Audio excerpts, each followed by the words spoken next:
జై శ్రీరామ్.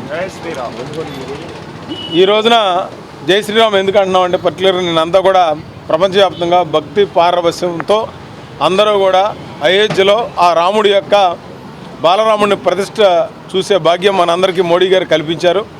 దాని ద్వారా మన దేశానికి ఏదైతే రామరాజ్యం ఉందో 10,000 సంవత్సరాల కిందట మోడీ గారు మూడోసారి అయిన తర్వాత మరలా ఈ రామరాజ్యాన్ని స్థాపించడం జరుగుతుంది. రామరాజ్యం స్థాపించడం అంటే ఒకటే గుర్తుపెట్టుకోవాలి, ఇదేదో మతానికో కులానికో ప్రాంతానికి సంబంధించింది కాదు. రాముడు చేసినటువంటి ఒకే ఒక్క కార్యక్రమం అంటే మాట తప్పకపోవడం, పెద్దలను గౌరవించడం. అన్నిటికంటే రాజు ఏ విధమైనటువంటి సుఖంగా ఉంటాడో పేదవాడు కూడా అదే సుఖంగా ఉండాలి. పేదవాడు ఏ విధంగా కష్టాలు పడతాడో రాజుకు తెలిసి ఉండాలి. ఇది రామరాజ్యం యొక్క ఉద్దేశం.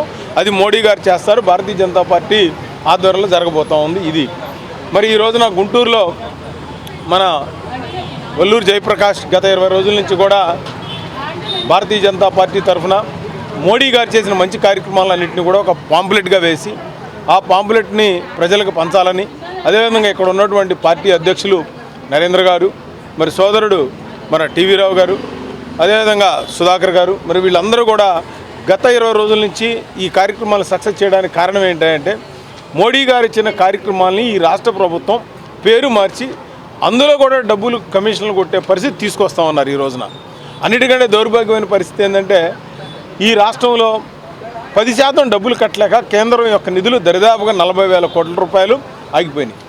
ఒకటే రైతులకు కావాల్సినటువంటి డ్రిప్, స్ప్రింక్లర్లు, ట్రాక్టర్లు ఏవి ఈ ప్రభుత్వం చేసే పరిస్థితి లేదు.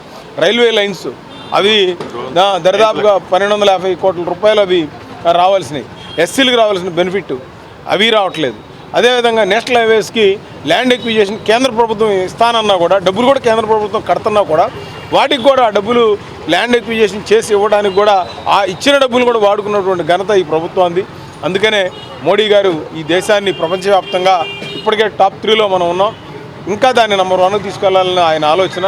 దానికి ఈ యొక్క పాదయాత్ర ప్రజలందరికీ తెలిసి ప్రతి ఒక్కళ్ళు కూడా రేపు 24లో మోడీ గారి ప్రభుత్వాన్ని కేంద్రంలోనూ రాష్ట్రంలో తీసుకురావాలన్న సంకల్పంతో ఈ కార్యక్రమం జయప్రదం చేయాలని అందరూ కోరుకుంటూ నేను సెలవు తీసుకున్నాను.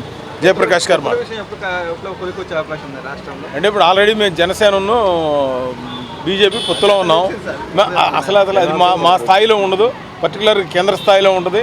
అది మేము మాట్లాడామంటే అది మాకు తెలియక మాట్లాడినట్టు అనుకోండి. ఎవరైనా మాట్లాడితే ఏ సమాచారం ఉండదు. అది కేంద్ర నాయకత్వానికి ఆల్రెడీ డెసిషన్ చేసి వాళ్ళకి పంపించేసాం. పొత్తులు ఫస్ట్ వీకా, సెకండ్ వీకా, అసలు ఎలక్షన్ తర్వాత ఉంటాయి ముందు ఉంటాయి అనేది మా స్థాయిలో ఎవరికి తెలియదు.